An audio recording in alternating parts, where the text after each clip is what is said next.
രാഹുൽ ഗാന്ധി ഈ രാജ്യത്തിന്റെ പ്രതീക്ഷയാണ് അദ്ദേഹം. എന്താണെന്ന് വെച്ചാൽ ഇന്ത്യ രാജ്യത്ത് സംഘപരിവാറിന്റെ ഫാസിസത്തിനെതിരെ സന്ധിയില്ലാ പോരാട്ടം നടത്താൻ കഴിയുന്ന ഏക നേതാവിന്റെ പേരാണ് രാഹുൽ ഗാന്ധി. രാഹുൽ ഗാന്ധിക്ക് ഒരു പ്രത്യേകതയുണ്ട്. പരാജയമൊന്നും അദ്ദേഹത്തെ ബാധിക്കില്ല. കാരണം രാജ്യത്തിന്റെ മണ്ണിൽ സംഘപരിവാർ ഫാസിസത്തിനെതിരെ ശക്തമായ പ്രതിരോധം തീർക്കാൻ കഴിയുന്ന ഏക രാഷ്ട്രീയ പ്രസ്ഥാനമായ ഇന്ത്യൻ നാഷണൽ കോൺഗ്രസിനെ രാജ്യത്താകമാനം ചലിപ്പിച്ച സംഘപരിവാർ ഭരണകൂടത്തിനെതിരെ ശക്തമായ പ്രതിരോധം തീർക്കുക എന്ന ഉത്തരവാദിത്തമാണ് അദ്ദേഹത്തിൽ അർപ്പിതമായിട്ടുള്ളത്. അതുകൊണ്ട് തന്നെ രാഹുൽ ഗാന്ധിയുടെ പ്രയാണം എന്നും RSSനും സംഘപരിവാറിനും വളരെ വലിയ ഭയം തന്നെയാണ്.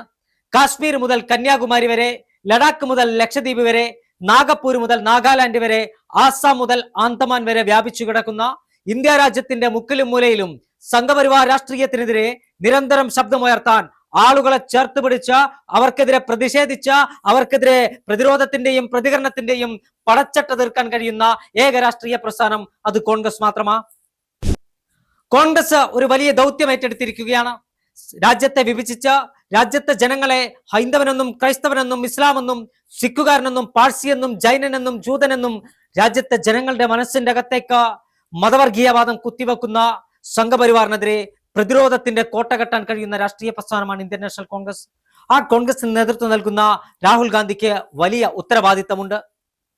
എന്താണെന്നല്ലേ, വരാനിരിക്കുന്ന 5 തെരഞ്ഞെടുപ്പുകൾ 2026 ഏപ്രിൽ മെയ് മാസങ്ങളിലായി രാജ്യത്തെ പ്രധാനപ്പെട്ട 4 സംസ്ഥാനങ്ങളിലും ഒരു കേന്ദ്രഭരണ പ്രദേശത്തും തെരഞ്ഞെടുപ്പ് നടക്കുകയാണ്.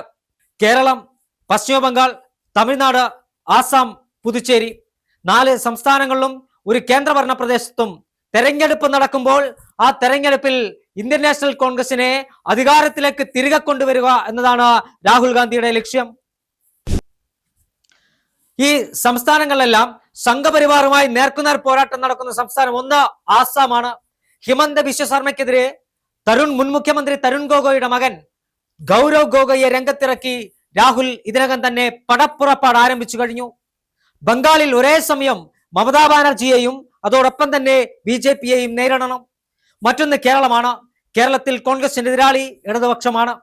തമിഴ്നാട്ടിൽ DMKയോടൊപ്പം കോൺഗ്രസ് മത്സരിക്കുമ്പോൾ അവിടെ AIADMK, BJP, അതോടൊപ്പം തന്നെ നടൻ വിജയുടെ TVK, ഈ 3 രാഷ്ട്രീയ പാർട്ടികളെ ഒന്നിച്ച് കോൺഗ്രസ് നേരിടണം. പുതുച്ചേരിയിൽ NR കോൺഗ്രസും തമ്മിലാണ് മത്സരം.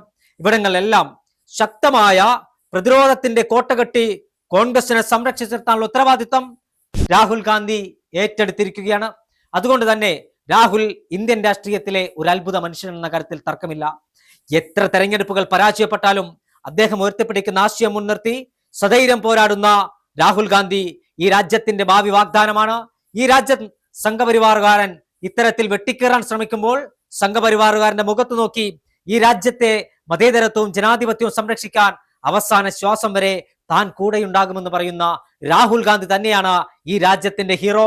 അദ്ദേഹം തന്നെയാണ് ഈ രാജ്യത്തെ ജനങ്ങളുടെ കണ്ണിലെ കൃഷ്ണമണി പോലെ അവർ സംരക്ഷിക്കുന്ന വ്യക്തിത്വം.